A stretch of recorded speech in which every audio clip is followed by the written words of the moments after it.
Are you concerned about your money lasting the entire retirement process? Are you worried about running out of money before you pass on? Well, it's a very common worry. In fact, it's the number one worry of retirees in America.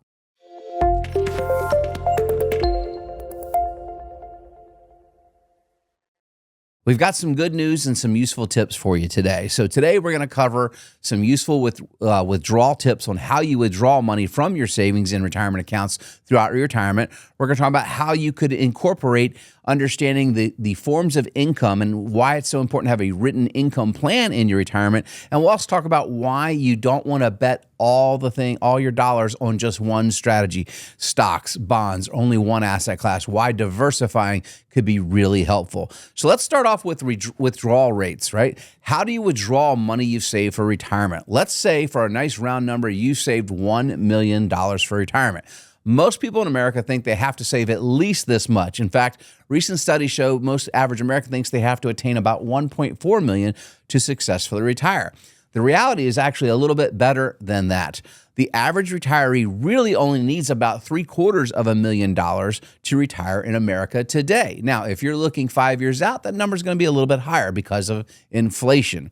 Regardless of how much you save, the key to retirement is planning. You have to plan for how much income you're going to need and where are you going to get it. There's only two types of income in retirement, guaranteed and non-guaranteed. Now, when I say guaranteed, I'm typically talking about income that is guaranteed from someone like the federal government, a la Social Security or railroad retirement. Or if you're blessed to have worked for the federal government, you may be blessed to also have a pension. Maybe you worked for a municipality or a company, one of the few that still offers an actual pension income.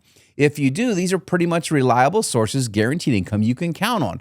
So what we have to do is figure out what are your spending habits in retirement, how much guaranteed income do you have, and do you have a gap or a surplus? In other words, are you spending more than the guaranteed income you're receiving? If so, we're going to have to fill that gap by withdrawing from the dollars you have saved for retirement.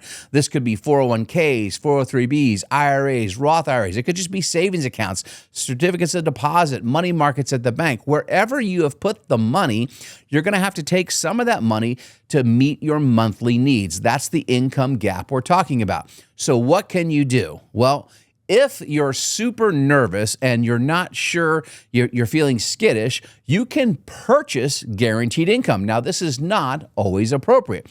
There are insurance contracts called annuities from major insurance carriers that will let you purchase an income stream.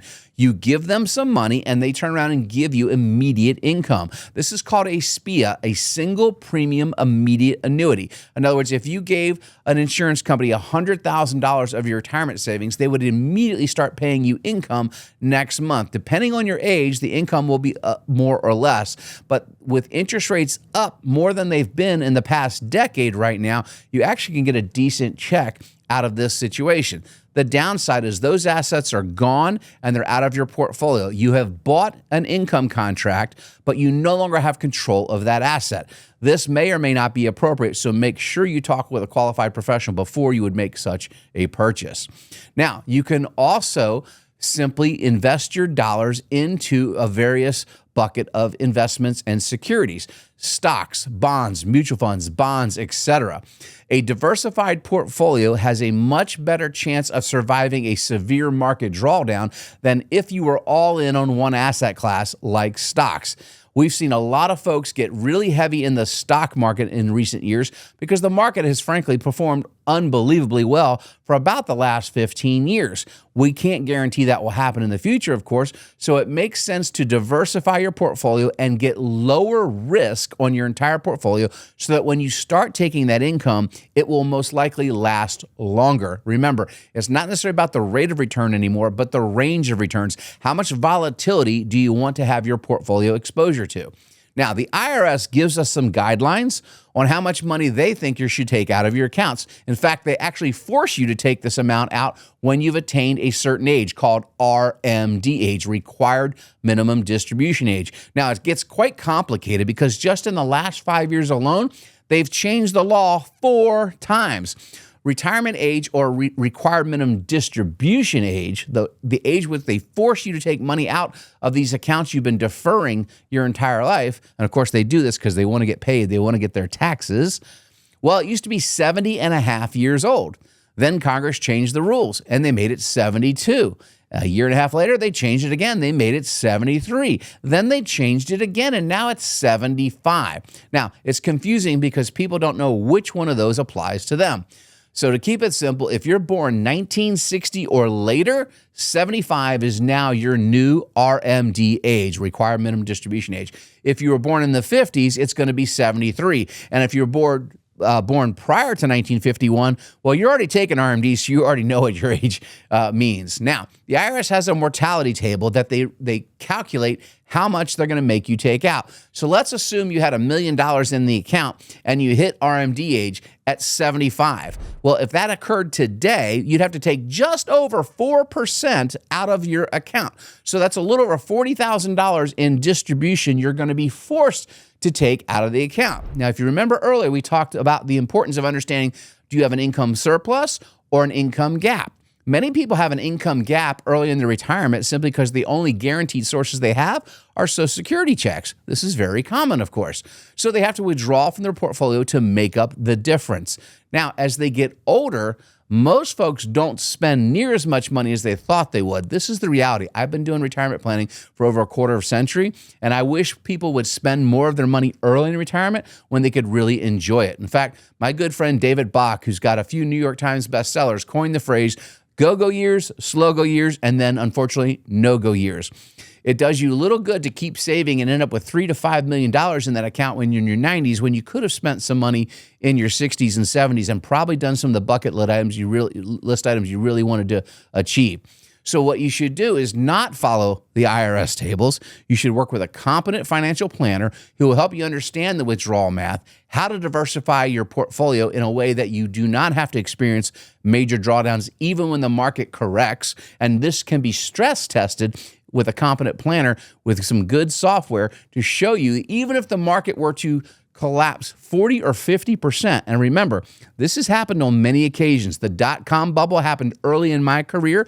We had 2008, 2009, and 10, the housing crisis in America. We had the COVID drawdown. And just recently, in a few months ago, we had what we call the tariff tantrum. All these, the markets went down more than 35%. That can be very scary. But we have math and historical data to show you how diversified portfolios can withstand these market turmoil and the drawdowns, and your income can last longer than you do. So once we've built that type of plan, instead of following this rule, we want to be able to give you more income in the early years and less later when you won't need it, because you won't travel, you won't do the same things 20 years into retirement as you can do, if you choose to do, in the early years. So it's really important to work with a planner that understands what you're trying to accomplish and designs an income plan tailored to you. Now, there is also all kinds of withdrawal rules out there. There's rules of thumb. In fact, I want to show you one here in a moment.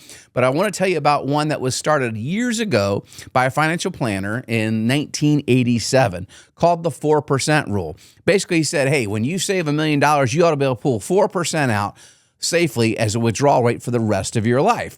And if we add inflation to that number each year, you're going to have to start withdrawing more dollars. The problem with that is if we get into market turmoil, you could be pulling out a much bigger percentage of the original balance than you intended, and that would lead to disaster, and you could have run out of money. Following the 4% rule, just using about a 70-30 split between stocks and bonds, if you were just unlucky enough to retire at the beginning of a bear market like January 1st of 2000, you'd already be out of money. You would not have made it the average length of retirement in America. So what can you do? Well, should you be more aggressive? There was a study published in recent years that shows if you left 100% of your money in stocks, the withdrawal rate for that should be 3.1%. And the argument here is, well, you're going to get a higher rate of return, but if you take less out, it should last hypothetically over a 30-year period. But again, if you happen to time the day you retire incorrectly, that math gets a little squirrely too, at least in our humble opinion. So again, how do you design a withdrawal plan for yourself is to understand guaranteed income and the gap or surplus you'll have. If you have a surplus, you don't want to have to take additional income that you don't need. But I want to caution you, if you just keep deferring those withdrawals because you do have enough income and they're in tax deferred accounts, you may be creating a tax problem later in retirement. You see, because once those RMDs finally do kick in, if you haven't taken any withdrawals prior, those withdrawals are going to be much larger than you probably projected. So if you retired with $1 million at age 60 and said, I don't need it, David, invest it for the future, if we got a decent rate of return, just an average rate of return, 6 or 7%, that portfolio would be around $2.5 million when you hit RMD age. That first withdrawal is now not going to be $40,000. It's going to be about $100,000. And if you had other guaranteed income already meeting all your needs, this is now taxable income on top of it, creating you more income tax, probably pushing you to a higher tax bracket. And then you're paying penalty taxes. That's IRMA. You're going to pay for penalties because you make too much money, according to the federal government, for Medicare Part B and Medicare Part D. And if you're married, that's 4 penalties right there from one distribution. So it gets quite complicated. So you want to understand how to have a withdrawal plan set up that meets your needs, is risk adjusted the way you're comfortable sleeping at night, have a well-diversified portfolio, and free to spend more money in the years that you can versus saving it all until the end. The final thing I will tell you you're going to want to do is you're going to want to do a tax overlay in this planning. You should have someone help you understand, how will I be taxed with these withdrawals every year for the rest of my life? Now, obviously, legislative risk is something we all deal with. Congress can change the rules at any time. We had a new tax legislation bill passed in 2025 that said permanently sets up these retirement rates and tax rates for everybody in America. We know that permanent is only good until, say, the next election. So you may want to start considering doing Roth conversions if you don't need income now, because you can pay taxes today at a lower rate than they may be in the future. On top of that, if you get the dollars into your Roth IRA, there are no RMDs, no required minimum distributions on those withdrawals in the future. And those withdrawals, if and when you need them, do not penalize you, and they don't qualify for taxation on Medicare B and D, like I talked about earlier. They also will not trigger additional taxation on Social Security. Think this is confusing? That is why it's really important to work with a retirement-centric, tax-centric financial planner when you're retiring. For more information like this, click subscribe and ring the bell so you get notified of new videos when they come up.